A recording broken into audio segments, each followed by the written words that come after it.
Taste the Daily.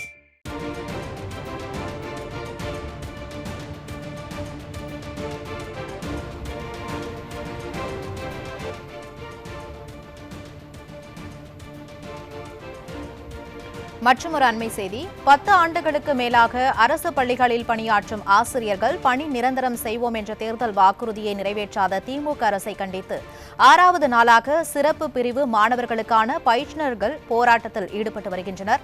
இது பற்றிய விரிவான தகவல்களை தருகிறார் எமது செய்தியாளர் கோபாலகிருஷ்ணன். வணக்கம் கோபாலகிருஷ்ணன், விவரம் என்ன?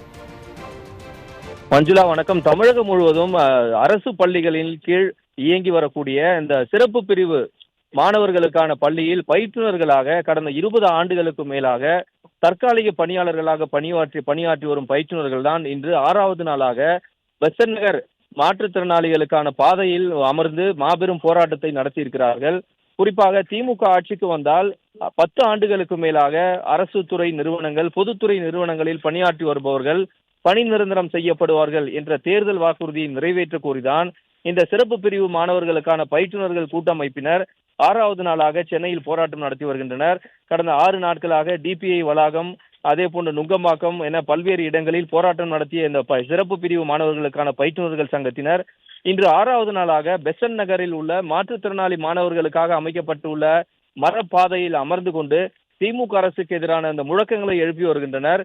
குறிப்பாக திமுக ஆட்சிக்கு வந்தால் இந்த அரசு பள்ளிகளில் சிறப்பு பிரிவு மாணவர்களுக்காக பணியாற்றி வரும் பயிற்றுநர்கள் பணி நிரந்தரம் செய்யப்படுவார்கள் என்ற தேர்தல் வாக்குறுதியை நிறைவேற்ற கோரியும் 20 ஆண்டுகளுக்கு மேலாக தாங்கள் தற்காலிக ஊழியர்களாகவும் தற்காலிக பணியாளர்களாகவும் கடுமையான பணிச்சுமையில் பணியாற்றி வரும் தங்களை தேர்தல் நேரத்தில் அளித்த அந்த வாக்குறுதியான இந்த பணி நிரந்தரம் என்ற வாக்குறுதியை நிறைவேற்ற வேண்டும். அதே போன்று இவர்களுக்கு மாதந்தோறும் வருங்கால வைப்பு நிதி எனப்படும் PF தொகை என்பது பிடிக்கப்படுவதில்லை. அந்த PF தொகையை பிடித்தம் செய்ய வேண்டும் என்பன உள்ளிட்ட பல்வேறு கோரிக்கைகளை நிறைவேற்ற வலியுறுத்திதான் இவர்கள் இந்த போராட்டத்தில் ஈடுபட்டு வருகின்றனர்.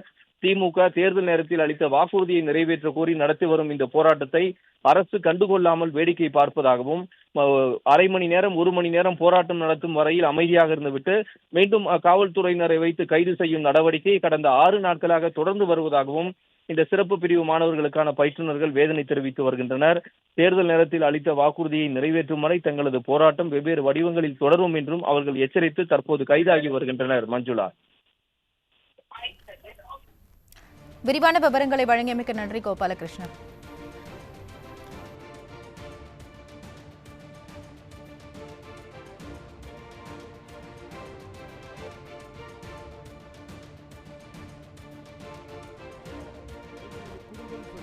சென்னை உயர்நீதிமன்றம் உத்தரவிட்டோம். திமுக அரசை நாங்கள் பெரிதும் நம்பியிருந்தோம். கட்டாயம் கொடுத்துருவாங்கன்னு நினச்சிக்கிட்டு இந்த 5 வருஷமாக நாங்கள் காத்திருந்தோம். ஆனால் இன்று வரை கொடுக்கல அப்படிங்கிறது ரொம்ப ஏமாற்றம் அடைஞ்சிருக்கோம் சார். அங்கே பயிற்றுநர்கள் தமிழ்நாடு முழுவதும் இருக்கிறாங்க. அவங்களுக்கு ஒரு விடியல் கிடைக்கணும், அவங்களுக்கு ஒரு தொழிலாளர் வைப்பு நிதியை கிடைக்கணும் அப்படிங்கிறதுக்கு தான் சார் இது ஒரு குறியீடாக இந்த இடத்துல நாங்கள் இந்த போராட்டத்தை செய்கிறோம் சார். மாண்புமிகு தமிழ்நாடு முதலமைச்சர் அவர்கள் எங்களை ரொம்ப காத்திருக்காமல் அலக்களிக்காமல் நாங்கள் எளியவர்கள் எங்களுக்கு தொழிலாளர் வைப்பு நிதியை 2015ஆம் ஆண்டு முதல் கொடுக்கணும் சார். அதே மாதிரி இறப்பு நிவாரணம் கொடுக்கணும்.